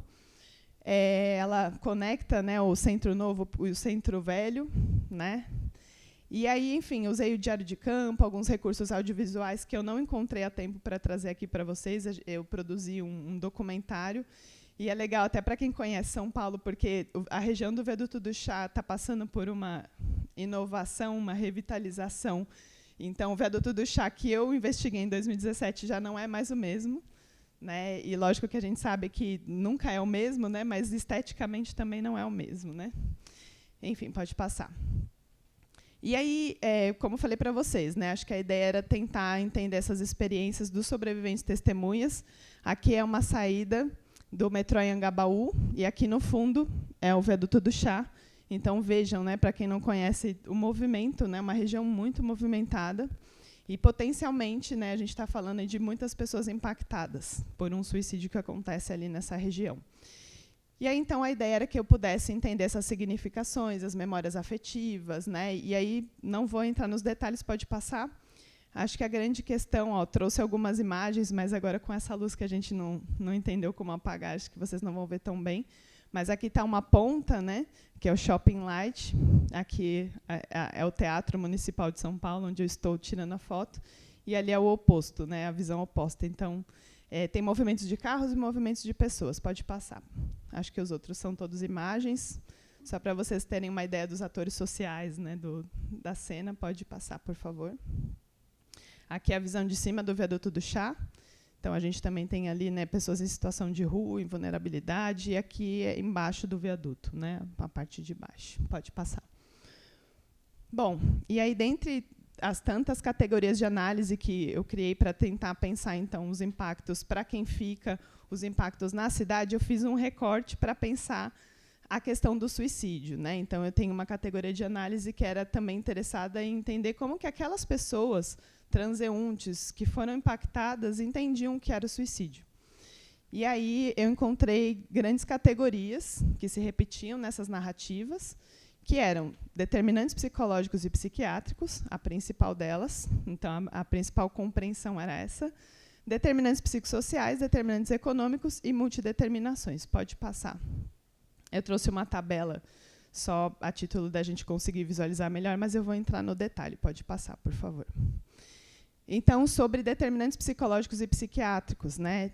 Como eu disse para vocês, essa foi a definição mais frequente, e aí eu digo, né, o que vem antes, né? Porque aí a gente estava aqui em outras falas, né, pensando, poxa, será que as mídias estão produzindo essa narrativa, né? Ou seria o oposto disso, né? A gente, enquanto sociedade e realidade, constrói algo que se traduz nessas mídias e narrativas e assim por diante. Diria que é o oposto, né? Então, é interessante, eu trago aqui algumas falas que eu ouvi, então trouxe aqui uns trechos dos relatos, né, que os transeuntes me contavam. Então, a Fátima e sua mãe, detalhe, obviamente não é o nome real dessas pessoas. Elas contam, né, que viam pessoas que se matam e que elas se matam por conta de drogas, desespero e depressão, né, enquanto motivos. Aí a Amália me conta sobre o suicídio. Acredito que tem várias causas, normalmente é fruto de desespero e questões psíquicas. Complementa, tem que estar muito desesperado para se matar dessa forma tão brutal. Aí Douglas, sobre as pessoas que se suicidam, são pessoas com problemas psicológicos. Para uma pessoa fazer isso, ela não deve estar bem. Jonas fala, né, sobre o suicídio. Eu acho que o suicídio acontece quando uma pessoa está desgostosa da vida, ou por uma decepção muito grande, uma desilusão amorosa, dificuldade financeira, ou mesmo pela depressão. Pode passar. Aí pai Rafael fala, né, ele relata que as pessoas usam droga, né, e dificilmente vão conseguir ser ajudadas, pois não há tempo de intervir antes da queda. E aí, pai Rafael, só para contar para vocês, a gente tem alguns cartomantes ali, né? E aí essas pessoas, o pai Rafael é um dos que se, né, dispôs a conversar comigo a respeito do assunto. Então, ele é uma pessoa que está ali há muitos anos, e aí ele tem uma grande experiência, e aí ele vai contando isso, né? São pessoas que usam droga e que não são possíveis a ajudar porque é muito rápido, e muitos dos que se suicidam ou tentam são pessoas em situação de rua. Essa é uma narrativa que foi muito presente, né? E aí, pensando que, eu disse para vocês, né, a gente estava ali no contexto central de São Paulo, e muitas pessoas relataram que eram pessoas ou que estavam sob efeito de drogas, ou que eram pessoas em situação de rua, né? Então, essa é uma narrativa importante também. Lá no final eu vou tentar amarrar isso, mas saibam dessa narrativa, né? Fátima e a mãe, né, elas dizem que as pessoas se matam por drogas, acho que eu falei lá, e educadores sociais dizem também que a maior parte dos suicídios acontecem por questão como vulnerabilidade social, abuso de drogas e álcool e falta de apoio familiar. Pode passar. E aí a gente vai entrar aqui, né, nessa questão dos determinantes psicossociais, então algumas compreensões que foram atreladas a questões morais, religiosas, ou como crime, né, problemas familiares. Acho que algumas coisas vão voltando, né, algumas narrativas voltam, porque aí eu fui fazendo recortes, né, mas aí que tem aqui a senhora Matilde, ela fala, suicídio é falta de Deus, é coisa do capeta. E aí ela diz: eu fico muito chateada em presenciar essas cenas e rezo pelas pessoas que se suicidam, pois são pessoas que não aguentam sofrer. O pai Rafael, também aqui, né, ele diz que existem 2 tipos de problema que levam ao suicídio: problema de relacionamento, especificamente as traições, e dificuldades financeiras. E aí alguns educadores sociais que conversaram comigo disseram também, né, que a maior parte por conta da vulnerabilidade que eu falei no slide anterior, né, pode passar. Fátima diz que tem que ter muita coragem para se matar. E aí eu acho muito interessante essa trabalhadora informal. Ela não quis conversar comigo, e aí eu trago aqui, esses são relatos de 11 conversas que eu tive com 11 pessoas diferentes, na verdade, mas eu tive, obviamente, conversas, como se trata de uma etnografia, né, a gente não contabiliza da mesma forma que a gente faria numa pesquisa quant, né, e aí essa trabalhadora informal, ela, quando eu abordo e começo a conversar com ela a respeito de outros assuntos, eu nunca falava sobre o suicídio de primeira, porque ninguém aceitava falar sobre suicídio. Então, geralmente, eu estava sempre ali, até que todo mundo me conhecesse, porque eu era uma estranha identificada como alguém que não pertencia àquele lugar.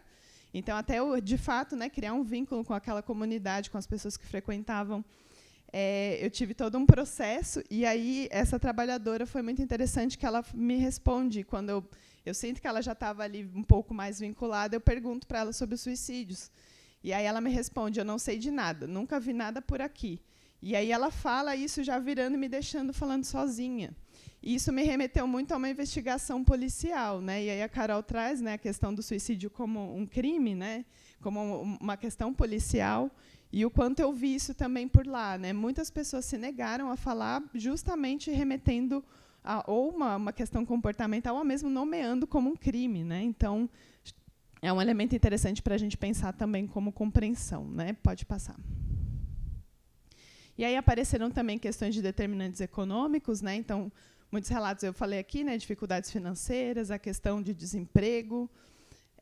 Tem pessoas que dizem, né, conto que eu soube desse suicídio aconteceu por conta de desemprego. Então, as pessoas vão nomeando o que eu ouvi daquela história que levou aquela pessoa ao suicídio, né? Pode passar.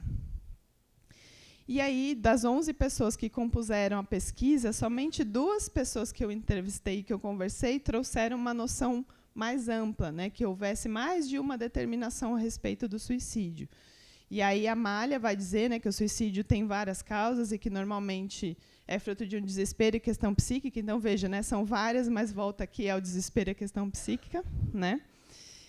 E Kátia vai contar que ela entende o suicídio, acima de tudo, como uma escolha, que tem várias origens e gatilhos e que devem ser tratados com mais seriedade e com menos preconceito, né? E aí acho que essa é a que traz uma noção um pouco mais ampla a respeito disso. Pode passar.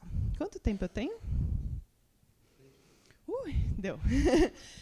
E aí o que eu trago, né? Assim, esse foi um trechinho do meu mestrado que eu achei que dialogava muito com as discussões. O que eu trago é que, vejam, né, assim, dentro dessas concepções de suicídio, a gente vê muito presente a lógica causa e efeito, né? Então, a gente tentando ali, de novo, elencar um único fator, uma única determinação para dizer do que se trata o suicídio, né? Então, é uma questão de desemprego, é uma desilusão amorosa, é a saúde mental e assim por diante. E, predominantemente, a gente vê uma associação do suicídio ao universo mental. Me senti muito contemplada pela Carolina, né, quando ela traz aqui essa discussão, e ainda bem, né, que a gente não teria tempo para se alongar, e acho que ela traz ali, eu me senti muito contemplada e aliviada que ela pôde aprofundar uma discussão que a gente não daria conta, porque é isso, né, acho que isso revela o quanto a gente ainda está, né, muito preso a uma compreensão hegemônica mesmo do suicídio, somente no campo da doença mental. E aí, obviamente, eu trago aqui, e ela até trouxe também o Fábio Lopes, que ele vai falar ali no livro dele sobre como é que o suicídio ele entra dentro da academia brasileira. E acho que isso conta e revela para a gente também um pouco a raiz da questão, né? O suicídio ele entra no nosso saber justamente pelo discurso médico. Então, quando ela monta ali, né, a Carol faz esse retrospecto do suicídio na ciência, né? E ela mesma aponta, né, o quanto está lá, né? Está lá na base e a gente ainda tem resquício, né? E acho que não é à toa que é isso, né? A Fernanda faz uma pergunta muito boa, né, sobre a OMS, o quanto ela também traz esse discurso hegemônico do suicídio como doença e assim por diante. Então, não é à toa, né, não é uma narrativa produzida pela mídia, sim algo socialmente posto, né. E aí eu trago essa questão, né, de que maneira os meios de comunicação vão contribuir para a produção desses sentidos também, né, e seria uma reprodução desses sentidos que já foram, né, dados ali socialmente. Como é que essas representações também implicam, né, no nosso fazer, no nosso entendimento, o quanto a gente vai, de alguma forma, amplificando essas noções, né?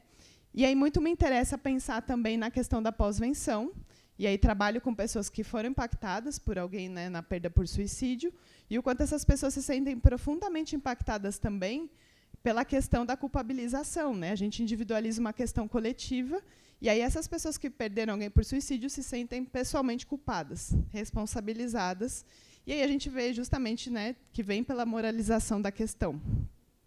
Um dado que a gente ouve sempre no Setembro Amarelo, 90% dos casos estão associados ao transtorno mental. A gente sabe que esse não é um dado fidedigno, né, isso já foi refutado, mas todo ano a gente vê alguém falar isso na campanha do Setembro Amarelo. E o quanto isso traz um peso muito grande para quem fica, né? Porque se 90% podia ser evitado, eu falhei, né? Eu sou os 10% que falhou. Né? E a gente sabe que essa não é uma noção verdadeira, né? E o quanto isso traz sofrimento. Também fiquei muito inquietada pelos colegas que falaram dessas cartilhas, né, da OMS. O que fazer e o que não fazer quando se fala sobre suicídio. E aí acho bem interessante pensar, a OMS diz, indique sinais de alerta. E aí o que a gente vê nas campanhas de Setembro Amarelo, fique atento aos sinais. Isso não é suficiente. E aí o que a gente vê, a produção de sofrimento para quem fica, né? Então, o quanto é muito difícil perceber esses sinais, não é simples. E aí quando a gente diz isso, as pessoas dizem, ok, eu vi os sinais e ainda assim não foi possível, né?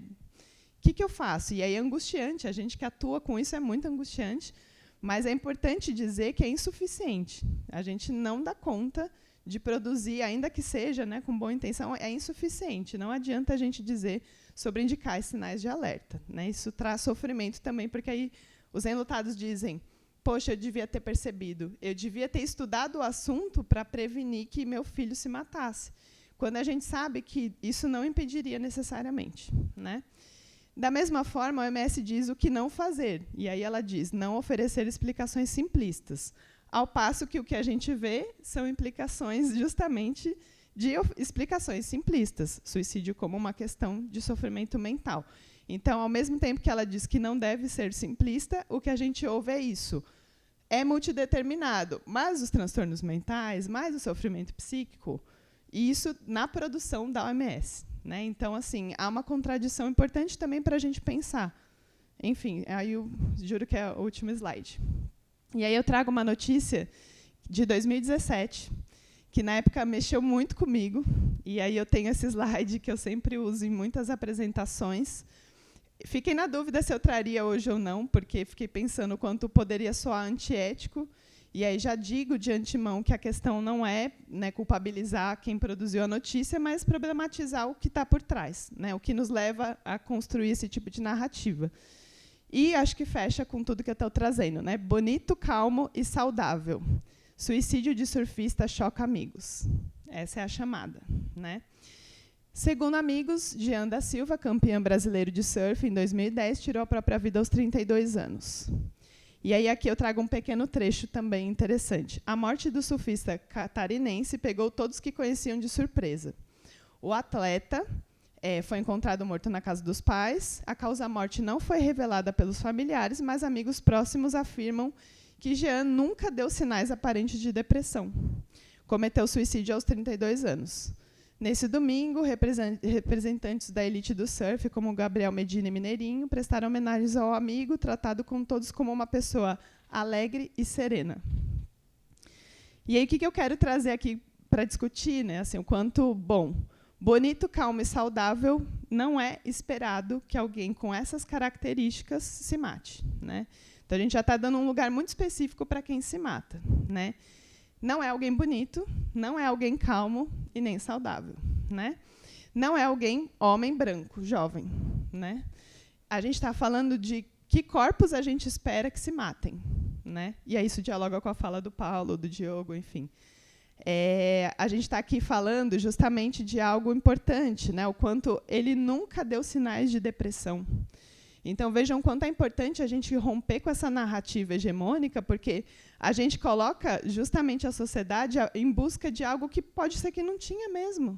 A gente está falando de um sofrimento que não necessariamente culmina a um adoecimento mental.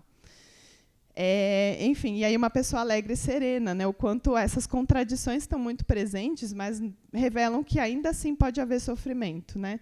Mas acho que o que eu queria mesmo era trazer um pouco desse reflexo, né? Acho que de tudo isso que está por trás, né? Desvelar um pouco o que está por trás. E é isso. Acho que o último slide era só o meu contato. Aliás, não era. Obrigada. Era só as minhas referências. Obrigado, Elis. Obrigado também por ter tomado a decisão de trazer esse exemplo, que aqui para o campo da comunicação isso é muito... nos toca bastante, né? Você trouxe aí uma aula de análise de discurso, né, de produção de notícia, enfim, várias coisas aqui que são caras para os nossos cursos. Bom, eu vou abrir para perguntas. Quer fazer? Por favor, alguém pode... Obrigado, querido. Até o microfone chegar lá, eu tenho uma pergunta para a Denise. Assim, a partir do audiovisual, professora, o que produtores de narrativas podem fazer, atentar, para tornar mais eficazes os protagonismos com vistas para as mudanças de imaginário sobre suicídio? Essa primeira pergunta. Para o Tiago, também queria perguntar, assim, a partir desse gancho que você trouxe, Deleuze e Guattari, né, a professora Valséia trouxe a gotinha do oceano, eu falei da revolução molecular, enfim, você traz o conceito de devir deles, né, que está lá em Mil Platôs, realmente é um conceito bem difícil. E aí eu te pergunto, assim, se olharmos assim pela perspectiva interseccional, né, por exemplo, a angústia e a sensação de não pertencimento de pessoas negras LGBTI+, que levam ao suicídio, isso não seria uma passagem, uma tentativa de transformar o cotidiano distópico que elas estão imersas? Aí eu queria que você falasse um pouquinho dessa decisão do extermínio da própria vida, do cotidiano distópico a partir dos preconceitos todos que essas pessoas sofrem, trazendo um pouco do devir. Vamos lá, por favor. Não, então, gente, eu estou aqui desde ontem, assisti todas as palestras, a minha cabeça está assim, a mil. Porque é muita coisa, muita informação, e eu sou das artes, né? Eu sou professora de teatro, trabalho diretamente com adolescente, e não sei se todo mundo estava aqui ontem, mas tenho trabalhado desde 2016 com esse tema de arte e suicídio. E aí, quando você fala desse lance, agora no final, nessa sua última colocação, traz esse exemplo, eu fiz uma exposição em 2016 interativa, tratando do tema suicídio, e, enfim, depois eu fui questionada, porque a médica lá do Cefet mudou a pesquisa dela de mestrado, tinha mais alunos chegando com questões emocionais e de saúde mental do que com questões físicas, e ela mudou essa pesquisa. E aí ela soube do meu trabalho, que ela não tinha visto em 2016, mas eu fui questionada. Ela falou, mas como é que você apresenta um trabalho assim? Isso poderia ser um gatilho. E aí eu fiquei, caramba, poderia ter acontecido alguma coisa, eu fiquei toda tensa, assim, não sei o quê, mas eu estava trabalhando com arte e elaborando as questões deles com arte. E comecei a procurar coisas fora. Bom, enfim, eu sei que nisso eu pensei, depois porque um aluno chegou para mim, que estava me acompanhando nesse processo, e ele falou, a gente precisa montar novamente a exposição, porque é muito importante a gente conversar. E foi quando ela veio, e eu falei, então vou procurar coisas por fora para eu, de repente, ter esse aval. Bom, aí não montei, e o que aconteceu? Uma aluna minha tentou suicídio, que era justamente a menina mais alegre, mais extrovertida, mais... E aí, eu só estou comentando isso porque eu acho que cai nessa questão aí da prevenção. Porque você tem todo um formato de pessoas que, de repente, vão ter aquele possível perfil suicida, e quando você vê uma pessoa, quando tenta cometer o ato e que não tem nada a ver com aquilo, já quebra isso tudo aí. Né? Então, eu fico achando também que, como você colocou, de que forma essa prevenção... Né?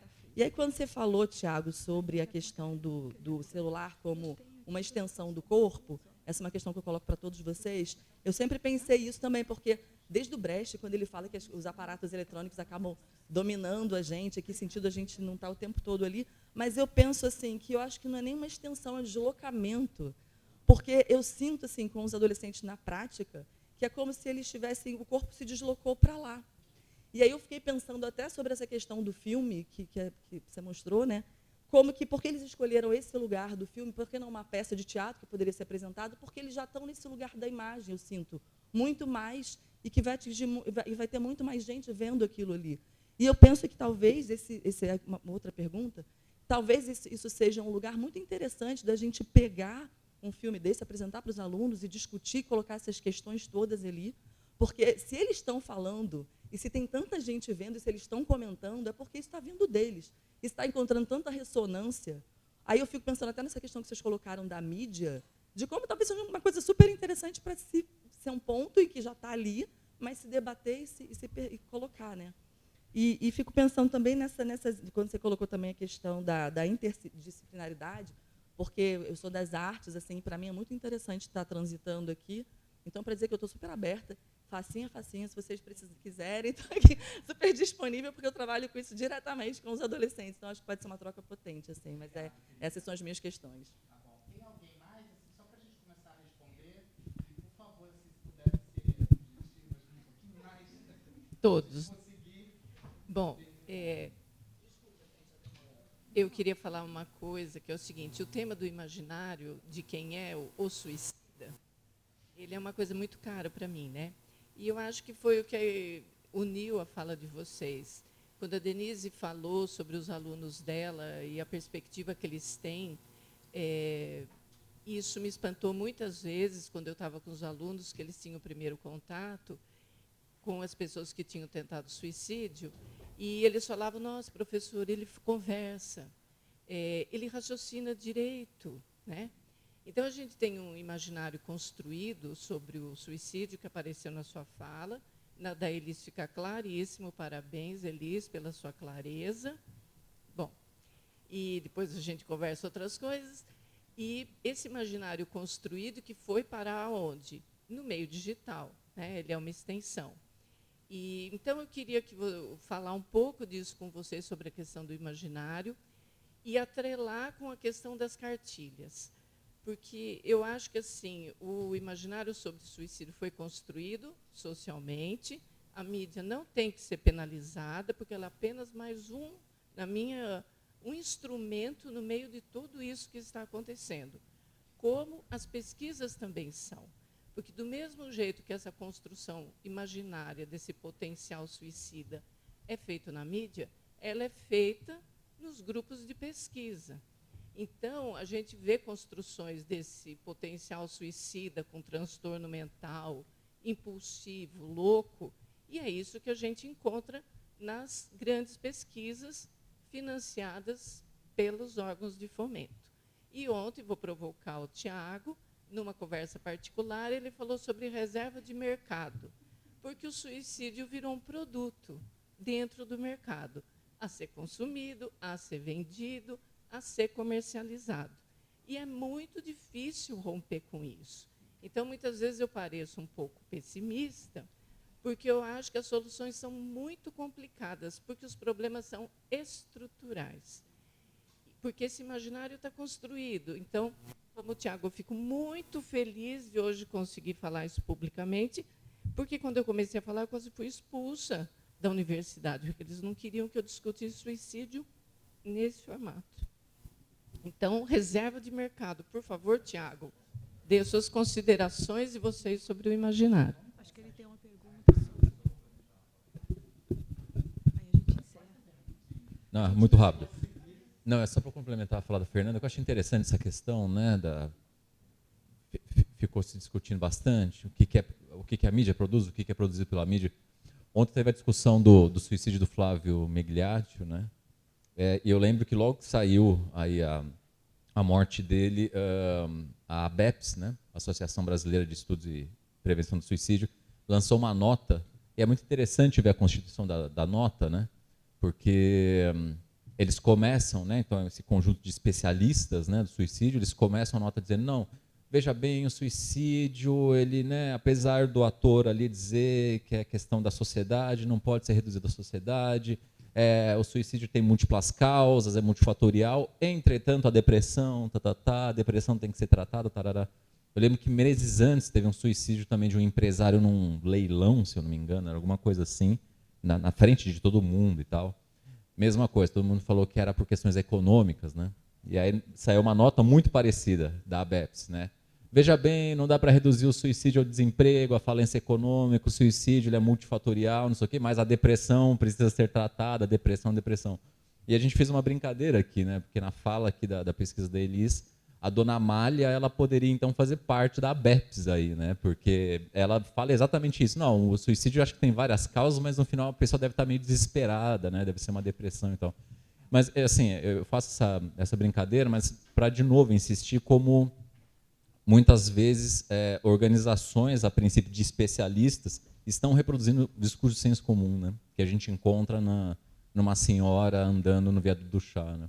É isso. E nas pesquisas. Tá. Bom, Diego, eu não acho que tem uma fórmula.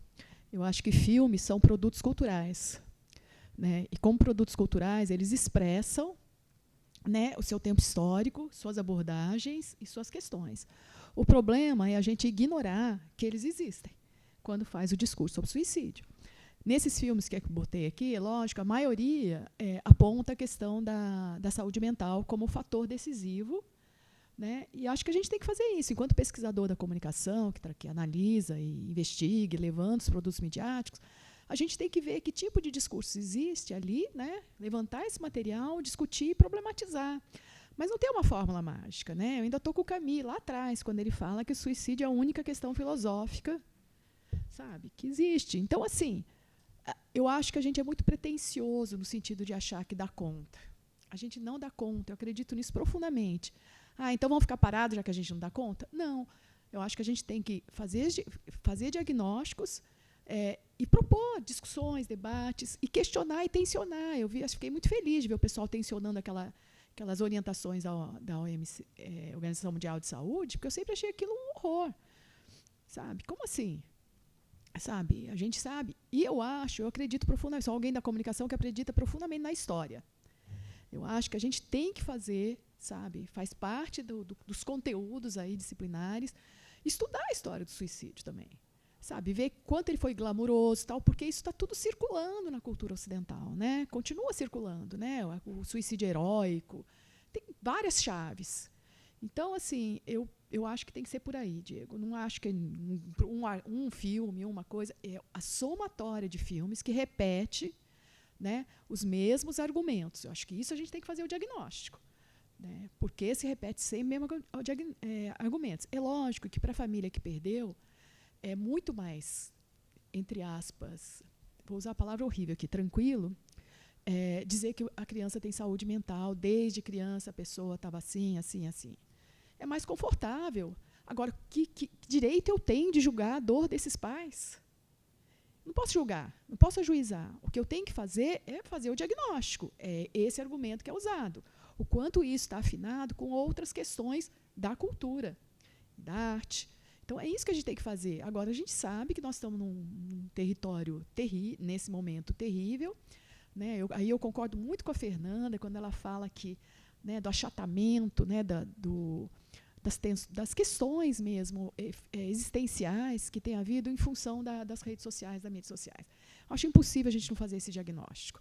Sabe? Ficar passando dedinho, assim, ver foto, aquilo ali, para mim, é insano.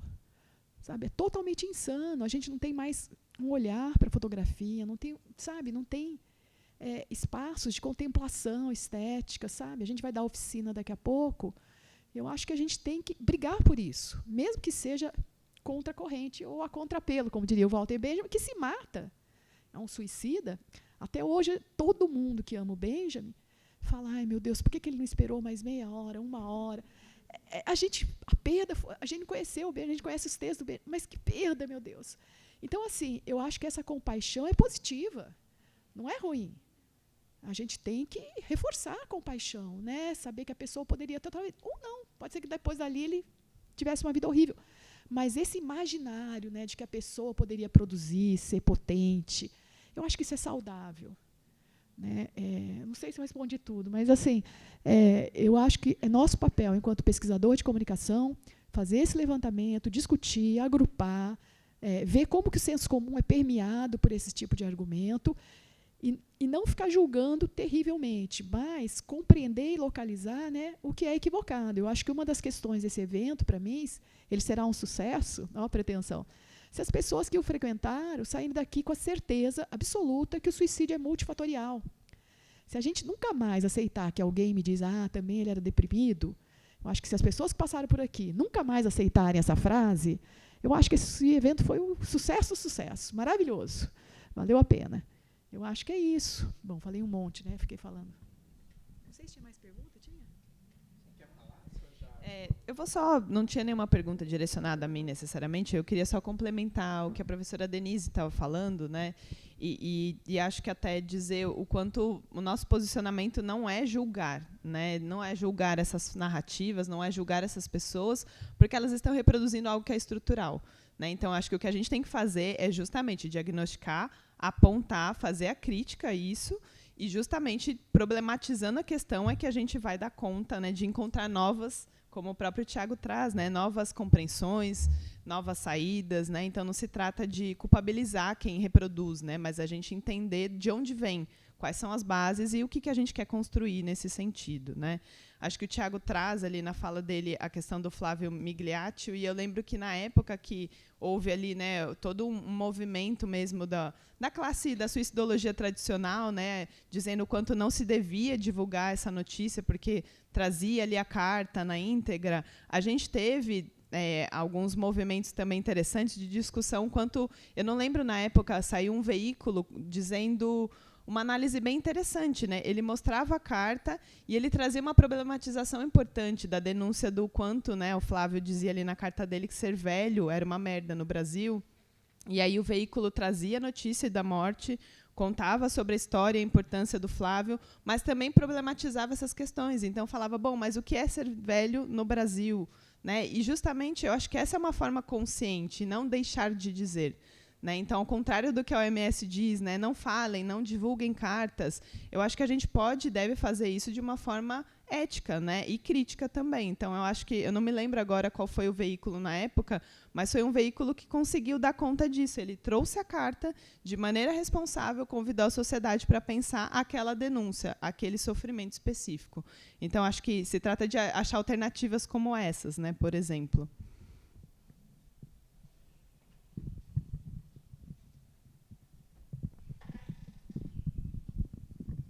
Obrigado, eu tive perguntas bem difíceis. Vamos todo mundo sacrificar o almoço para brincadeira. A Fernanda fez a provocação, né? Ontem a gente estava conversando. Eu fico pensando muito nessa história, nas histórias dos retornos que a gente faz, na história de vida. Isso também tem entrado um pouco nas minhas reflexões sobre a pesquisa do suicídio, quanto, né, olhando em retrospecto, algumas coisas foram difíceis, para dizer o mínimo. Muitas vezes tentaram me desautorizar, principalmente quando eu entrei na saúde pública, vindo de outra área, tentaram assim, não, mas a gente não precisa de pesquisa de outra forma de olhar o suicídio, porque a minha área já deu conta de entender. Então, a minha área, eu não vou ficar citando nomes, mas depois, quando a gente olha de fora, olha de longe, a gente percebe que existe uma defesa de hegemonia, né? Do que a gente falou hoje, do que a Carol trouxe. Essa hegemonia ela vai ser defendida com unhas e dentes. Ela vai ser defendida. O que a gente está fazendo aqui é como que é uma disrupção, né? É uma coisa disruptiva mesmo. O que eu estou falando que é disruptivo pode causar tensão, pode causar, sei lá, uma coisa desse tipo, mas eu estou aqui para fazer esse tensionamento mesmo, né? Para criar esse tipo de tensionamento, porque se a gente não criar esse tipo de tensionamento e criar esse tipo de posição e falar assim, olha, eu também posso fazer pesquisa sobre suicídio, eu também posso conversar sobre isso, a gente vai continuar enfatizando uma visão hegemônica, tá? Essa visão hegemônica, ela está impelida por uma lógica epistemológica muito forte que está diretamente ligada ao biocapital. Tá? Não vou nem conseguir entrar nesse tipo de discussão agora, mas eu não tenho como deixar de falar isso. Essa proteção, né, desse tipo de saber, ela tem necessidades de capital, de junção de dinheiro. Tá? Então, isso, não tenho dúvida de que isso acontece. Inclusive, numa das campanhas Setembro Amarelo, isso transcendeu a questão dos saberes. Tá? Quando eu lembro que eu mandei para a Fernanda, lá naquelas publicações sugeridas do Facebook, apareceu Setembro Amarelo de um restaurante de lamen. Tá? Então, o que tem a ver eu vender um lamen com a questão da campanha do Setembro Amarelo? Ou seja, ali eu passei todos os limites, né, de compreensão do que para que serve uma campanha, de compreensão para que serve um lamen, né, eu até brinco, nossa, lamentável, né, porque você vê isso, é difícil, né, você não consegue nem se aperceber daquilo no momento, mas você vai olhando em retrospecto e você vê que, poxa, então vou usar o Setembro Amarelo para vender lamen, vender cookie, vou vender qualquer coisa, então Setembro me convidem para vender coisas. Então, a gente tem que quebrar com isso também, né? Quebrar com esse tipo de hegemonia não vai ser fácil, sabe? É muito tapa na cara, é muita discussão, mas tudo bem. A gente está aqui para enfrentar esse tipo de coisa. As outras perguntas, eu não sei nem como começar a responder. A questão da extensão do corpo, ela não é uma questão da antropologia digital, né? Então, esses pesquisadores como Daniel Miller, lá em Oxford, ele fala dessa questão ele faz toda uma construção antropológica do digital a partir das questões básicas da antropologia, universal cultural, relativismo cultural. Então, tudo isso ele vai construir para tentar pensar as nossas relações com o digital. E, a partir disso, as nossas relações com o digital, elas não são somente relações subjetivas, elas também são relações objetivas, ao passo que a gente interage e tem objetos. A internet ela não é uma coisa invisível, né? A gente tem as coisas do Wi-Fi passando por aqui, mas a gente tem satélites, a gente tem fios ultramarinos, então a gente tem objetividade também, então a gente tem materialidade. A internet é uma coisa material. E se ela é material, e se eu posso estar com ela o tempo todo, então eu estou entendendo isso como um aparato de corpo, tá? Eu estou repensando a ideia de corpo. Então, meu corpo ele não é só mais o corpo, o braço, olhos, cabelos. Meu corpo é também as coisas que eu vou anexando, né? E, assim, é uma coisa muito nova ainda, porque, né, 15 anos atrás a gente usava, sei lá, aquele BlackBerry cheio de botões, aquele Nokia que tocava música. A gente não tinha essa necessidade tão pungente de usar um aparelho o tempo todo. Agora, não, a gente tem... Tá todo mundo com o celular perto, né? Então, a gente tem esse outro tipo de relação que ele é muito diversificado, é muito, enfim, tem questões geracionais, tem um monte de questões, mas que precisa também ser pensado, ser refletido sobre isso. A questão que você me fez, Diego, eu não sei nem responder, mas porque é muito complicada, mas eu vou tentar falar rapidamente, gente, rapidinho, sobre como eu fui parar no Deleuze-Guattari. Eu comecei a estudar antropologia crítica da saúde. A antropologia crítica da saúde ela vinha lá nos anos 90 pesquisando sofrimento, violência, miséria, não sei o quê. Daí, de repente, na virada do século, eles começaram a pensar sobre as subjetividades. Quando eles começaram a pensar em subjetividades, eles tiveram um clique. Falaram assim, olha, não é só porcaria, né? O mundo é essa porcaria, mas a gente começa a entender que existem coisas que a gente pode... apesar de tudo, apesar das misérias, dos massacres, dos genocídios, as pessoas continuam existindo, né? Então, lá na antropologia do dever, eles definem uma questão que chama plasticidade. Plasticidade é essa capacidade que a gente tem de poder fluir. Tá? Usando um termo deleuziano, a gente fluir. A gente ter as linhas de fuga e poder fluir, né, nas nossas existências. Só que, para mim, eu não sentia satisfeito só com esse uso do Deleuze, né, pela antropologia do dever. Daí eu fui lá no Deleuze, né, achando que vou ler, né, e vou entender, vou ler 1000 Platôs, mas não é assim. Então, ainda estou em processo de entendimento dessa questão do devir, ainda não consegui pensar para fora do conceito filosófico, então não consigo articular ainda com essa questão mais ampla da antropologia ou questões mais específicas, então realmente não saberia explicar, mas ela surge daí. Então esse movimento de estudo, que é um movimento, assim, eu não pretendo ser especialista em Deleuze, mas eu quero entender melhor a questão do dever para poder pensar outras formas de construir essa antropologia do dever. Desculpa, gente, pela...